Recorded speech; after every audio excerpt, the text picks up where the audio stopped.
Bon, salut les gars. Moi c'est Jonas, coach UEFA licence C, actuellement exerçant comme coach dans une académie en Europe.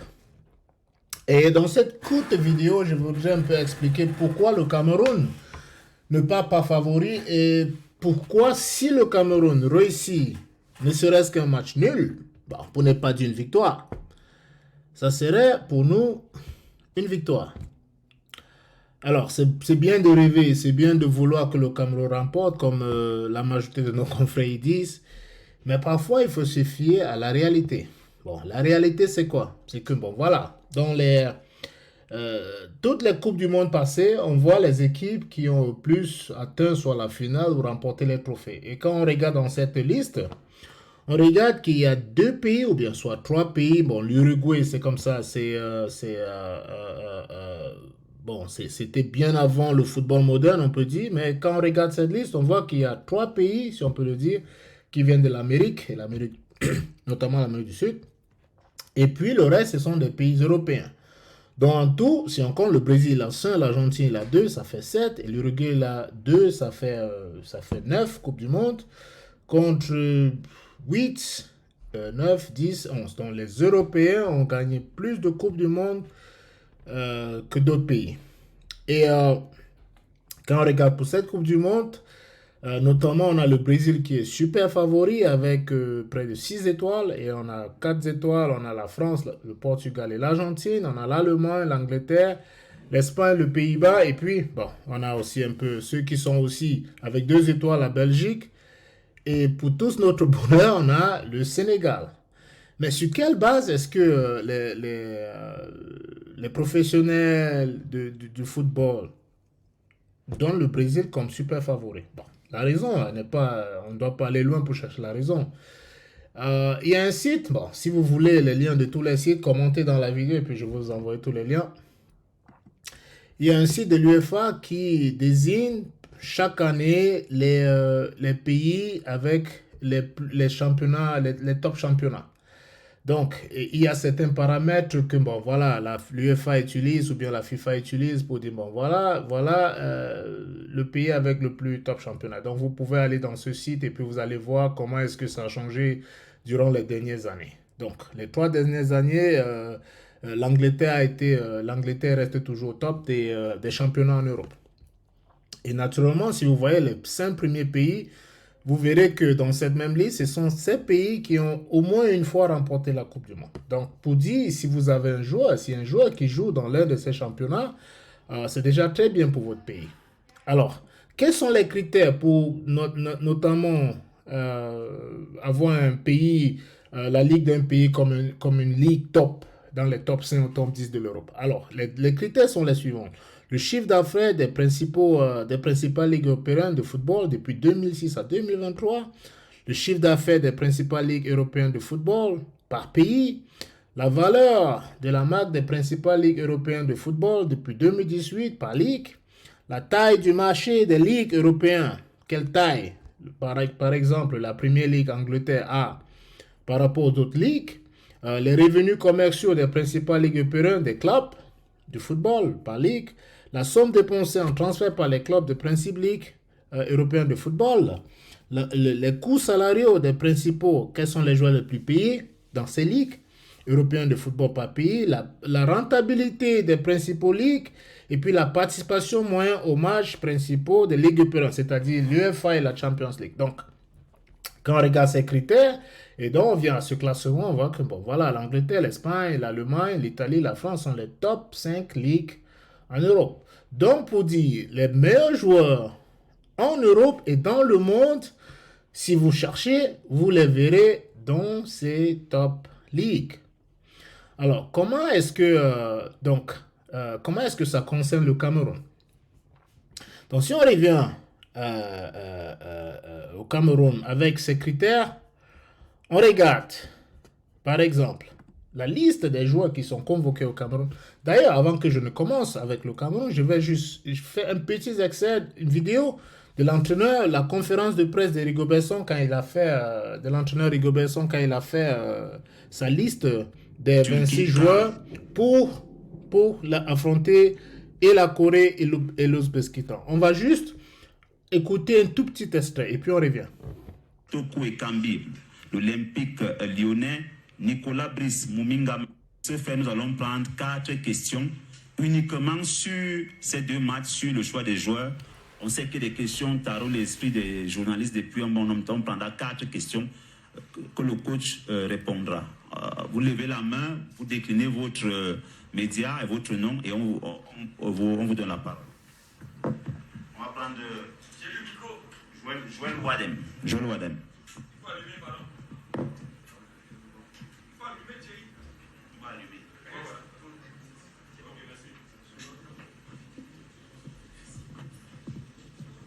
Bonsoir coach, bonsoir à tous.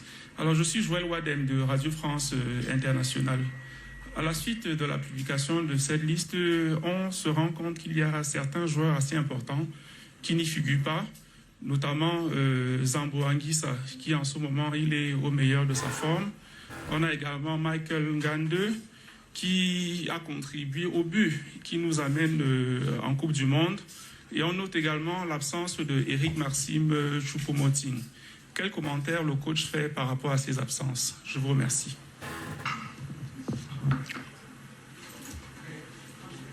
Merci de m'avoir posé cette question. Je pense que cette question elle doit être posée comme ça. Sûrement, elle devait avoir ça.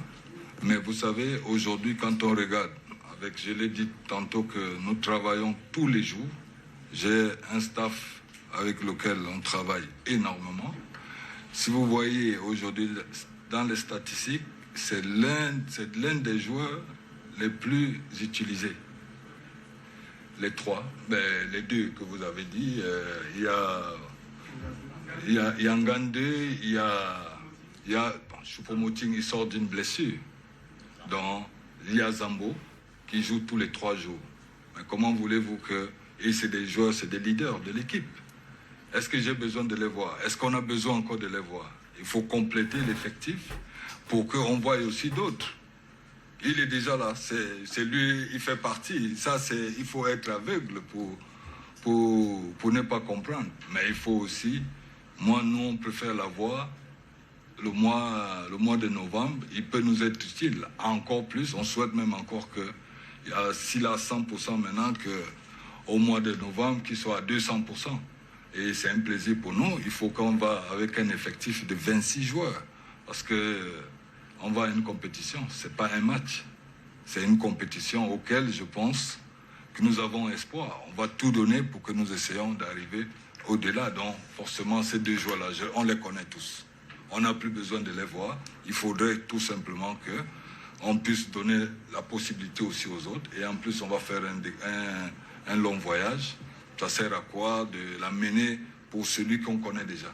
Donc on essaye les autres pour voir de trouver un équilibre. Si jamais il arrive un souci, à l'autre, il peut compléter. Donc... Bon, voilà, pour on va juste arrêter là. Si vous voulez voir l'intégralité de cette conférence de presse, vous allez juste sur YouTube et puis, bon, voilà. Et puis, vous pouvez voir toute l'intégralité. Je crois qu'il y a un autre endroit où le coach lui dit, ils vont sélectionner les joueurs les plus en forme. Donc, c'est les joueurs, non seulement ceux qu'on connaît déjà, comme il a dit, mais les joueurs qui sont en forme en équipe. Là, on reviendra dessus. Bon, je voudrais aussi, parce que il y a un article que quelqu'un m'a envoyé pour me demander, ça c'est un ami coach qui me demande pourquoi est-ce que c'est toujours le bordel dans l'équipe nationale du Cameroun. Et moi, je me disais, mais pourquoi est-ce qu'il dit ça? Et il m'a envoyé ce lien. Et je trouve que c'est vraiment intéressant. Si vous voulez lire, c'est un lien qui est écrit depuis 2014, mais apparemment, ça va jusqu'au-delà. Donc, si vous voulez aussi lire cet article, vous pouvez juste aller sur le site slate.fr et puis vous allez voir plein de choses. Et dans cet article, on donne aussi certaines raisons pourquoi est-ce qu'on trouve toujours du bordel dans l'équipe nationale du Cameroun. C'est pas un manque de talent, mais parfois, bon, on a eu, tout le monde le sait, les histoires de primes, une logique des clans qui existe toujours dans les équipes nationales, dans l'équipe nationale du Cameroun, les sélectionneurs qui sont parfois dépassés. Et puis ici, il y a aussi le témoignage de quelques-uns de ces sélectionneurs qui expliquent pourquoi et comment c'est difficile de travailler avec l'équipe nationale. Il y a aussi mentionné notre président de la FECAFOOT. Et puis, on a aussi les circonstances atténuantes du Fils de Dieu. Donc, moi, je trouve cet article vraiment très intéressant. Ce n'est pas l'endroit de l'un ou de l'autre, c'est juste pour dire il y a eu toujours cette atmosphère dans l'équipe nationale, surtout à la veille d'une compétition que moi, je trouve qui est le premier handicap pour tout compétiteur. Un entourage de stars. Donc, si vous voulez lire vous pouvez juste commenter en bas de la vidéo et puis je vous envoie le lien. Ou bien aussi, vous pouvez juste faire une recherche Google et puis vous aurez ce lien. Bon, voilà. Donc, pour dire, nous avons le coach qui dit, bon, voilà, il connaît ses joueurs. Il y a certains joueurs qui n'appellent pas parce que, bon, voilà, ils sont déjà partants pour la Coupe du Monde. Il faut juste qu'ils restent en forme. Et puis, de deux, on a besoin des joueurs qui sont en forme. Et puis voilà, donc on revient alors sur le cas Cameroun. Donc si on revient dans ce cas, on voit que, voilà, j'ai fait juste une petite liste des joueurs qui ont été présélectionnés pour la Coupe du Monde. Donc les joueurs, les ligues et le temps de jeu des 10 derniers matchs. Les 10 derniers matchs. Je vais vous expliquer comment est-ce que je calcule le temps de jeu des 10 derniers matchs. Donc, on a d'abord les gardiens. On a André Onana et puis j'ai mis les différentes couleurs. Donc la couleur rouge, ça c'est pour les différentes positions dans le stade. Et puis les verts, je vous explique, c'est les gens qui sont, pour moi, qui participent au moins dans les top 10. Bon, je vais jusqu'au top 10 des championnats et par rapport à les temps de jeu, je vais leur donner une couleur verte. C'est-à-dire, ils sont à leur top niveau. Donc, chaque semaine, ils jouent avec des joueurs de très haut niveau. On a André Onana qui est dans les goals, ça ce n'est plus ce n'est plus nouvelle pour quiconque. Onana depuis quelques semaines est le numéro 1 sans faute de l'Inter de Milan.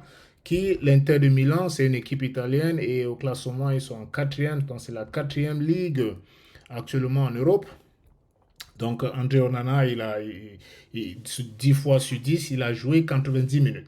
On a Epassi qui joue en Arabie Saoudite. Bon, voilà, moi, c'est sympa en Europe. Donc, naturellement, il n'y a jamais eu une équipe de l'Asie qui a joué même la finale. Donc, pour moi, ça n'est 7 fois sur 90. Bon, voilà, c'est bien, il est en forme, il joue, mais il ne joue pas face aux attaquants qu'on trouvera en Coupe du Monde. Si on veut bien sûr remporter.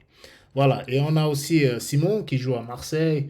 Voilà, il joue à Marseille, oui, c'est 5e ligue en Europe, mais apparemment, il a jamais joué. Donc là, il n'y a même pas match que, bon, voilà, s'il est face à un Lewandowski ou bien il est face à Neymar, ça pourrait être vraiment des gros problèmes pour le Cameroun. On a Fry Collins qui, lui, ouais, est titulaire indiscutable dans son équipe, mais toujours, il joue en Arabie Saoudite, donc ce n'est pas une ligue aussi compétitive. Donc, c'est pour dire, bon, voilà, Fry Collins, lui, il est en forme, mais la ligue où il joue n'est pas une ligue top. On a Nicolas Nkoulou qui joue dans une ligue qui est 19e en Europe, donc c'est-à-dire, même s'il joue, il n'a pas en face de lui les attaquants les plus aigris en ce moment. Donc, on ne pourrait pas parler d'une top forme. 6 fois sur 10, sur les 10 derniers matchs, il a joué 90 minutes. On a Enzo Ebosse qui joue à la 4e dans une ligue en Italie. Et 7 fois sur 10, il a joué 90 minutes. Donc, il est en forme et il est prêt. Et de suite, pour tous les autres joueurs. Et qu'est-ce qu'on trouve là et puis, j'ai ajouté un seul joueur qui n'a pas été appelé, où le coach a dit qu'il était déjà sûr, Gadeux, qui n'est pas dans la liste, qui joue dans une ligue qui est 8e en Europe, en Belgique. Donc, si on regarde la Belgique, 8e en Europe. Et puis, 8 fois sur 10, et les une fois, il n'a pas joué 90 minutes, c'était un match de coupe. Voilà, 8 fois sur 10, il a joué 90 minutes. Donc, on voit que l'équipe camerounaise n'a pas les joueurs qui jouent dans les championnats de haut niveau. Et même ceux qui jouent là, la majorité ne sont pas des joueurs, ne sont pas des titulaires indiscutables. Donc, si on regarde par secteur, on regarde qu'en défense, On a 3 joueurs qui sont apparemment dans les top ligues et soit au moins à 50%, ils ont joué 90 minutes. Pourquoi c'est important de regarder les 10 derniers matchs? Parce que le championnat européen, c'est un championnat où la moyenne par course pour les joueurs, c'est 10 km. La moyenne, dans les grosses équipes, vous allez au Real Madrid, Manchester United. En Angleterre, c'est même 11-12 km que les joueurs font par match. Donc, si vous avez un joueur qui joue 10 matchs, 90 minutes, et par match, il fait minimum 12 km, ça, c'est un joueur qui va en Coupe du Monde en pleine forme. Donc, c'est-à-dire, non seulement il est technique, il peut jouer avec le ballon, mais il a un souffle fou. Et dans notre équipe, malheureusement, si on a les joueurs qui jouent en Arabie Saoudite où ça va à 20 km/h, alors qu'en Angleterre, ça va à 60 ou 100 km/h, il y a une grosse différence. Et on a vu ça face à la Corée, face à l'Ouzbékistan. Il y avait un manque de vitesse pour la majorité de nos joueurs. Ce n'est pas le manque de technique, mais c'était le manque de vitesse. Et tout ça vient par le fait que les gens, ils n'ont pas les jeux dans les jambes. Alors, on y vient avec la défense. On voit qu'on a 3 défenseurs, dont naturellement, André Onana, qui joue lui avec les gars qui sont au top, devant lui, dans sa défense, il va subitement se retrouver avec les gens presque médiocres devant lui. À part, par exemple, Enzo Ebossé, qui lui est vraiment au top de sa forme. Donc, André Onana, il a du fil à retordre parce que là, il joue avec des gens du haut niveau devant lui à sa défense à l'Inter Milan. Et ici, il aura des gars, bon voilà, qui sont un peu à la moindre. Donc, naturellement, il aura comme latéral quelqu'un qui joue soit aux États-Unis, soit en Arabie Saoudite. Voilà. Est-ce que c'est le même rendement que le latéral droit de son équipe à l'Inter Milan? Non.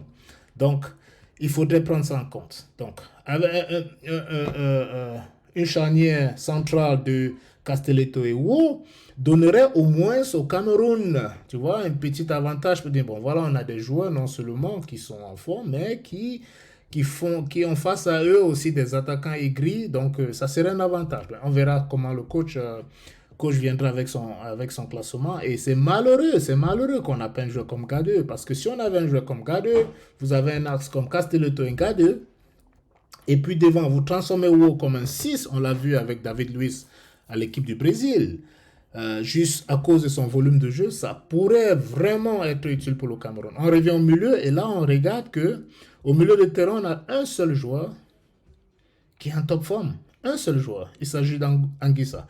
Et c'est là où, par exemple, parfois, les gens ils peuvent dire, bon, allez, Anguissa, il n'est pas performant dans l'équipe nationale comme il le fait à Napoli.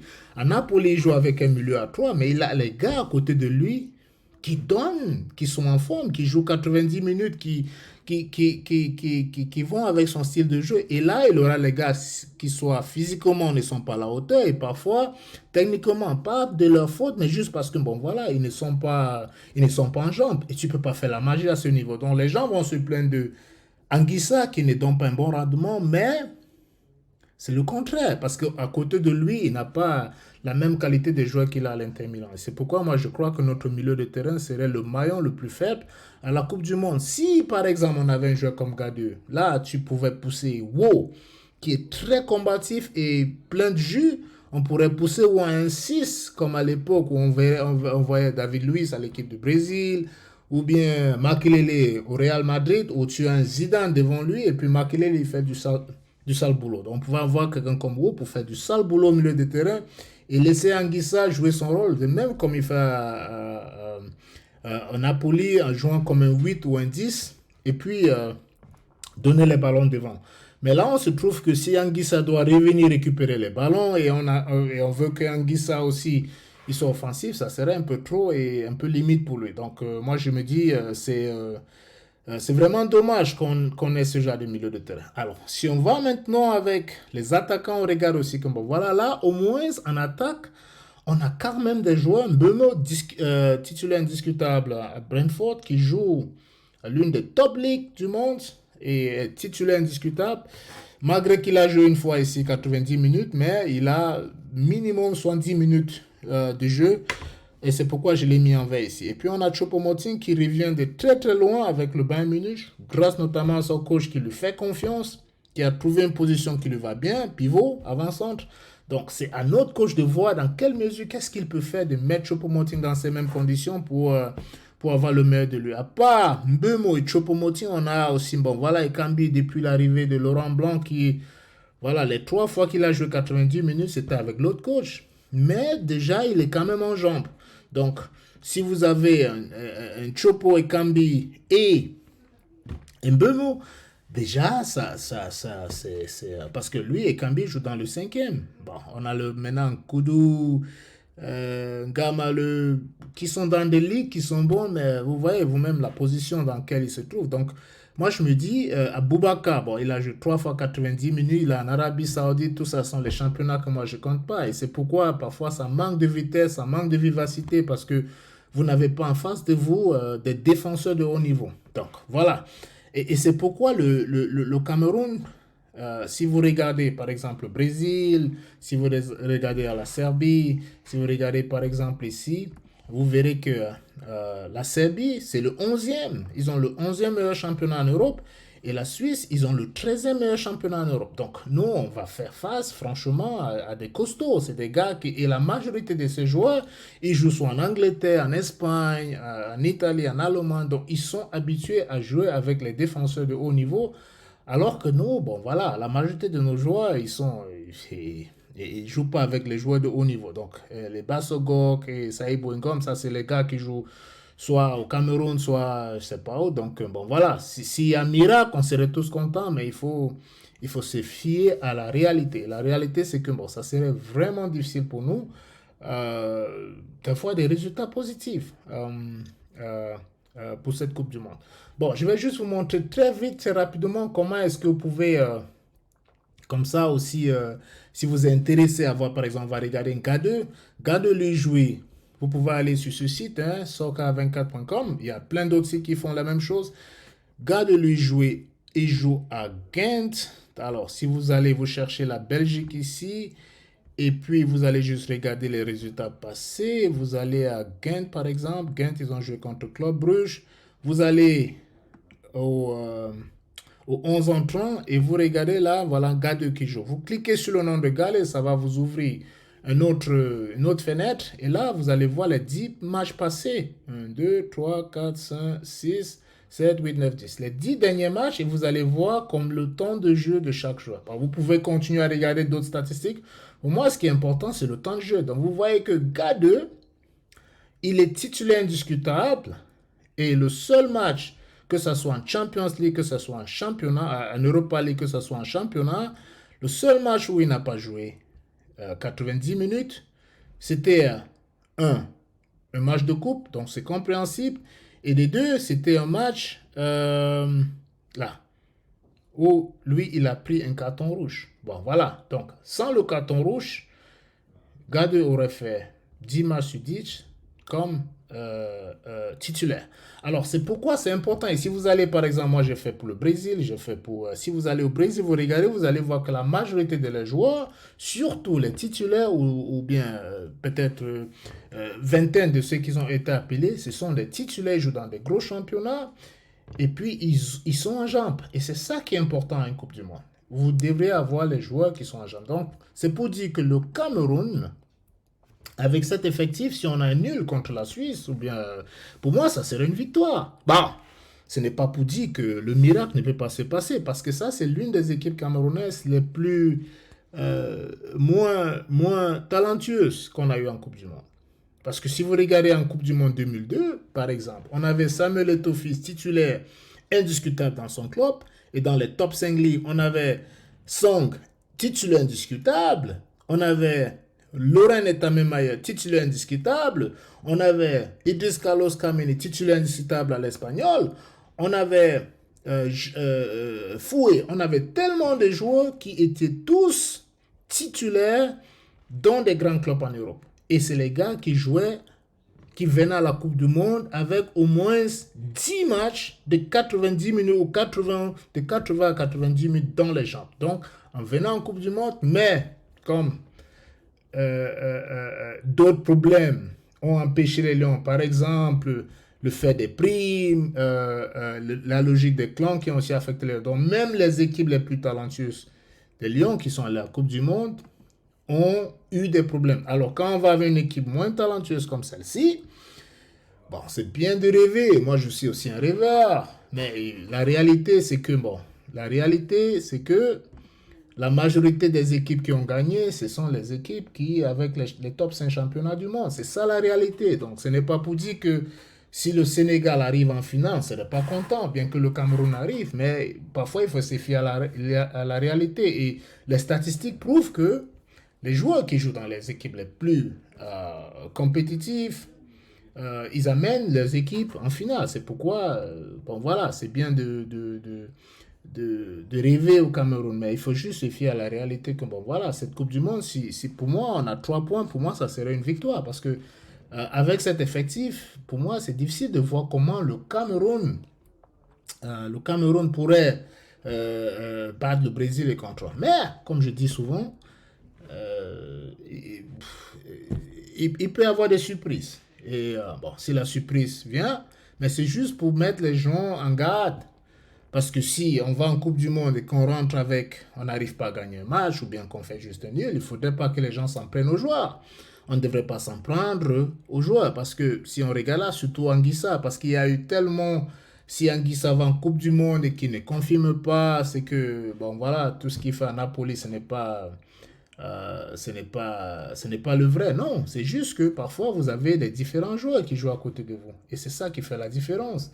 Donc si vous n'avez pas des joueurs au même niveau, soit de talent ou de conditions physiques, ça devient difficile de pouvoir donner le meilleur de soi-même. On en a par exemple, les gens vont dire il n'est pas bon, mais il joue dans les top. Et chaque semaine, il joue face aux attaquants du Bayern Munich, il joue face aux attaquants du Real Madrid, il joue de la Juventus, des Milan AC. Ça, c'est les attaquants du très très haut niveau. Mbeumo, il joue avec les défenseurs de Manchester City, Akanji par exemple, qui joue à Manchester City. Ça serait un adversaire de Mbeumo. Donc quand vous avez les joueurs comme ça dans votre équipe, ça donne l'espoir. Et c'est pourquoi je dis...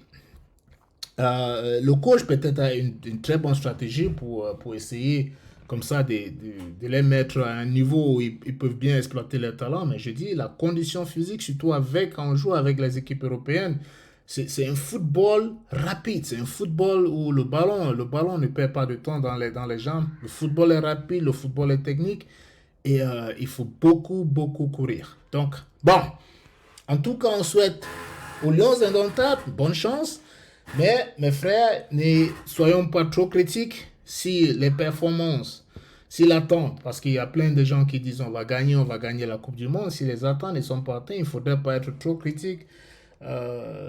Même à la direction je vais dire au coach Fecafoot, parce que bon voilà, ils ne peuvent pas aller créer des joueurs à la veille d'une Coupe du Monde. Bon, même si on aurait, moi personnellement, je crois que Gadeux et plein d'autres joueurs auraient pu faire cette liste qui aurait pu élever notre niveau un petit peu. Bon, voilà, le coach, il a ses raisons, il a ses choix. Mais c'est juste pour dire que, les gars, si on n'arrive pas à faire le parcours souhaité par tout le monde, il ne faudrait pas trop s'acharner sur les joueurs et aussi sur le staff. Parce que, bon, voilà, les joueurs, pour cette Coupe du Monde, ne sont pas au niveau d'autres équipes. Si vous regardez par exemple au Sénégal, vous faites le même exercice, vous allez voir que vous avez les joueurs sénégalais qui jouent dans les top ligues et qui sont la plupart du temps titulaires dans le club. Et c'est ça parfois qui fait la différence.